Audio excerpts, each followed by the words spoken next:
Le monde de Versiel est au bord de l'extinction. La raison ? Les ancestraux seigneurs du froid ont décidé d'anéantir toute trace d'humanité en commandant leur morte armée composée de morts vivants du genre belliqueux. Au milieu du chaos, vous incarnez Volcan, artificier au sein d'une troupe de mercenaires vendant leurs talents de combattants aux plus offrants. Votre employeur actuel est composé d'une bande d'érudits ayant pour but d'accomplir un rituel destiné à réduire à néant la menace qui pèse sur Versiel. Mais comme le monde est imparfait, le rituel en question va échouer et ouvrir une brèche libérant un démon qui aura la politesse de prendre possession de votre corps. Dès lors, s'engagera une lutte intérieure. Volcan repoussera-t-il l'influence du démon au détriment des pouvoirs qu'il lui offre ?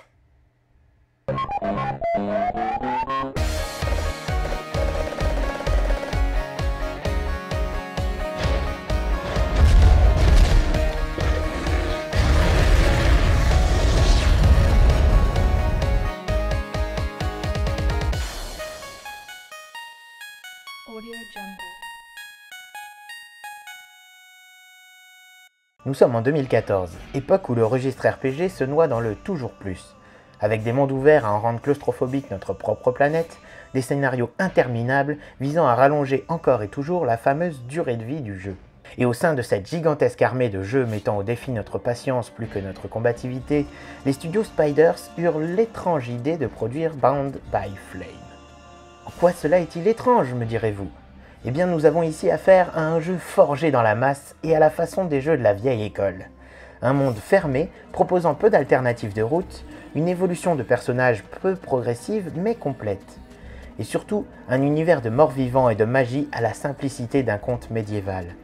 Peut-être que cette rapide caricature du jeu vous fait d'ores et déjà grincer des dents, mais attendez, car c'est justement dans son apparente brutalité que ce jeu vous surprendra. Commençons tout d'abord par le design, qui sans vous décoller la rétine reste sobre, efficace, avec de très beaux jeux de lumière et un code couleur des plus notables afin de dissocier les différents types d'ennemis, les coffres tapis dans l'ombre ou même les alliés. Ce visuel est d'une fluidité étonnante durant le gameplay, vous permettant de vous concentrer avant tout sur votre combat plutôt que sur l'identité de l'ennemi que vous affrontez. Ennemis qui sont d'ailleurs extrêmement dissociables selon leur hiérarchie, puisque les boss sont d'un gigantisme affirmé qui accentue le côté épique de vos affrontements. Dans son ergonomie, les menus du jeu sont fluides et décèlent la surprenante complexité qui vous est offerte dans l'élaboration de votre personnage. À vous de décider si vous désirez favoriser l'approche guerrière, favorisant la robustesse et la force de votre arme lourde, ou l'approche plus subtile de l'assassin rapide, armé de dagues et usant de furtivité. Mais à ces deux types de combats dont l'alternance ne se fait qu'au pressage d'une seule touche, s'ajoutent les aptitudes de feu, puisque le scénario d'introduction vous aura doté d'un démon intérieur décuplant votre puissance d'attaque. D'un point de vue de votre équipement, le jeu est relativement complet, vous octroyant des loots évolutifs et des armes et armures au design de plus en plus soigné. Il est à noter également que chaque pièce de votre équipement est personnalisable par des améliorations qui, en plus d'en changer les caractéristiques, en changeront également l'apparence. Pour cela, un soin particulier a été apporté aux logiques de craft, vous aidant à concevoir votre attirail avec soin, tout en devant faire extrêmement attention à vos réserves pour les phases de combat plus élevées.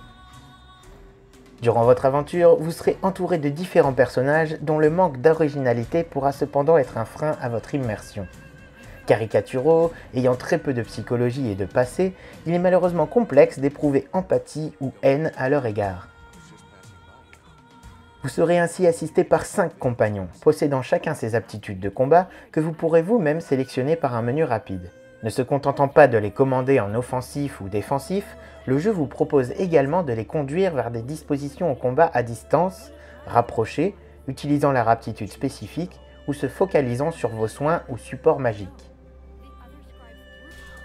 Ce manque de profondeur au niveau des personnages se ressent également sur un scénario global manquant d'originalité et très peu immersif. Le jeu possède heureusement quelques rebondissements un peu plus insolites que le reste et donnant une dimension imprévisible à certains personnages, mais il faut avouer qu'il s'agit ici d'un très gros point faible que j'espère amoindri dans les prochains opus des studios Spiders. Je termine bien évidemment sur le gameplay, qui est à mon sens le gros point fort du jeu.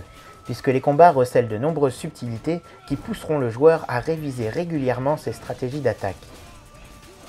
Les phases d'exploration et de déplacement sont brèves et possédant elles aussi quelques originalités comme la possibilité d'irradier dans le noir à défaut d'attirer les ennemis ou la course rapide qui donne une réelle impression de précipitation.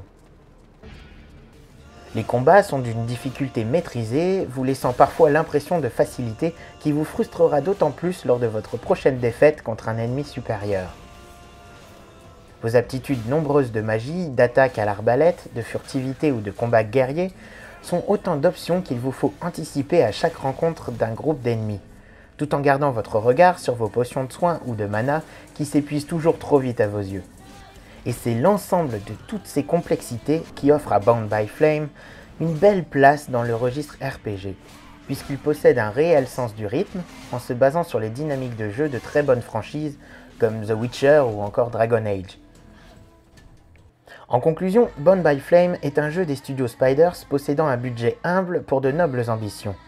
Il se situe dans les normes de son temps, tout en offrant un plaisir de jeu immédiat et d'une difficulté bien dosée offrant une résistance agréable aux joueurs.